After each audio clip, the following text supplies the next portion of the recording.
ini kok di dalam negeri kita ngambil alih seperti ini nggak ada yang dukung, diem-diem saja, malah kadang sebagian membuli. Dan kita harapkan Indonesia emas itu betul-betul terjadi di 2045 yang akan datang. Kesempatannya ada, tetapi tantangannya juga tantangan-tantangan yang tidak ringan. Kalau hitung-hitungan dari World Bank, dari IMF, dari OECD, dari McKinsey, kita ngitung sendiri juga,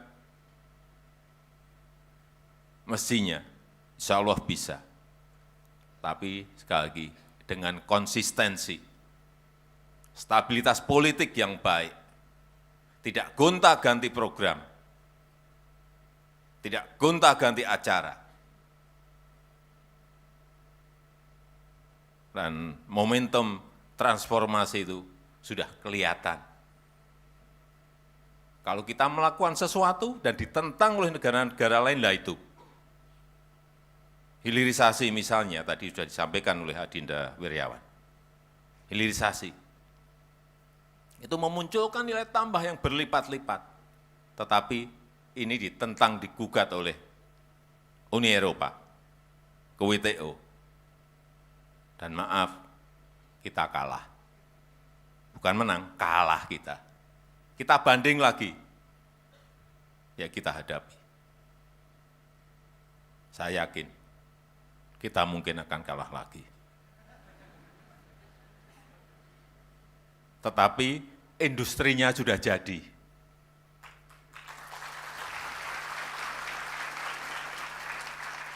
Kita undur-undur nggak apa-apa, mundur. Industri nikel sudah jadi, industri EV baterai sudah jadi, industri mobil listrik sudah jadi. Karena memang membangun sebuah industri, membangun sebuah manufacturing itu butuh waktu. Nggak tahu apakah ada banding yang kedua. Kalau ada banding lagi. Pokoknya jangan mundur sambil industrinya segera dibangun.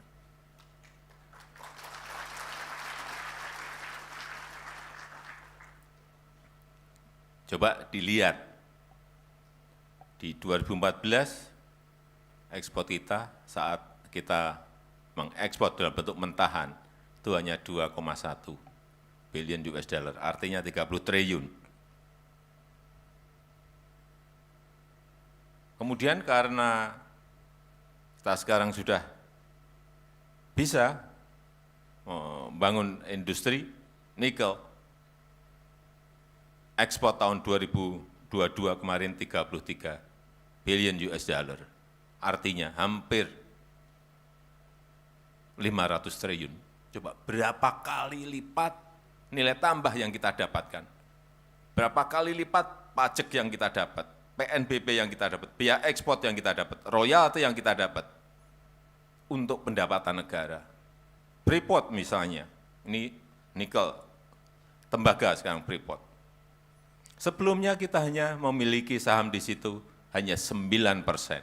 Kemudian kita ambil alih dengan negosiasi, sekarang sudah mayoritas menjadi 51%. Artinya Freeport itu bukan milik Amerika lagi, sudah milik Indonesia, milik negara kita.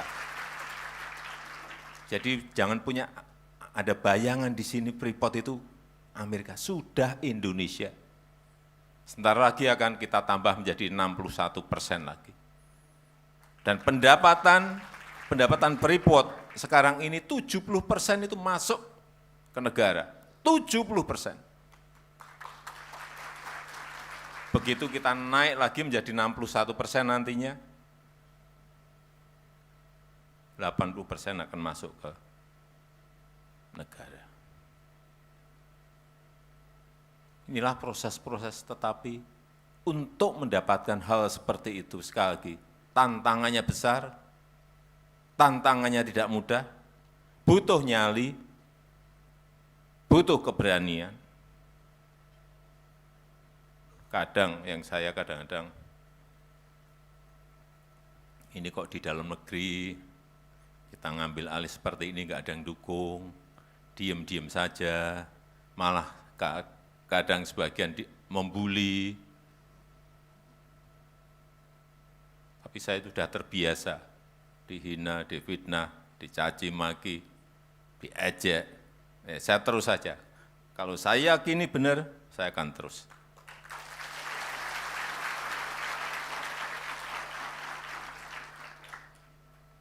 Jadi kalau kita konsisten, hilirisasi, kemudian digitalisasi, masuk ke ekonomi hijau, kita konsisten terus ke arah itu. Saya yakin Indonesia emas di tahun 2045 itu bukan sesuatu yang sulit kita dapatkan. Dan kita tahu ke depan tantangan-tantangan itu semakin berat, gelombang disrupsi teknologi semakin kencang. Kita tahu hampir setiap hari ada barang-barang baru, big data analitik, AI, machine learning, stem cell, bioteknologi, robotik, semuanya muncul terus-menerus. Satu belum kita selesai, kita pelajari, muncul yang lain. Dan juga tantangan yang kita hadapi, rivalitas dan geopolitik yang sulit kita hitung, sulit kita kalkulasi. Kita tahu perang masih terjadi di Ukraina, di Gaza, di Yaman, dan juga kebijakan proteksionis global yang dulu semua terbuka, semua mengajak global masuk ke globalisasi, tapi sekarang sudah kebalik lagi. Semua memproteksi. Entah dengan embargo, entah dengan sanksi, restriksi, semuanya. Dan kalau kita hitung 2014 masuk ke 2023, sudah naik 3 kali.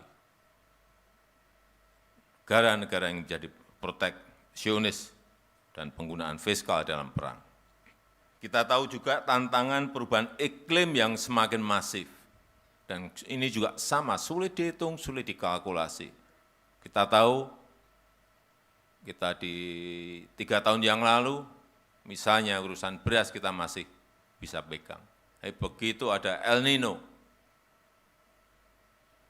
kekeringan panjang, kemudian hujan ekstrim yang sangat deras sekali, semuanya menurunkan produktivitas pertanian kita.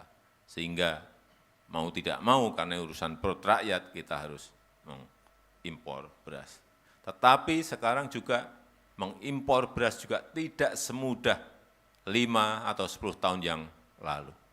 Karena semua negara juga ingin memegang stok berasnya sendiri-sendiri.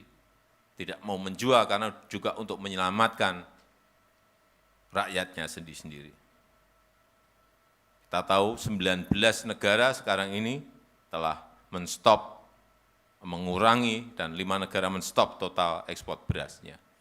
Sehingga negara-negara dengan penduduk besar itu kesulitan, banyak yang mengalami kesulitan dalam mencari pangan untuk rakyatnya.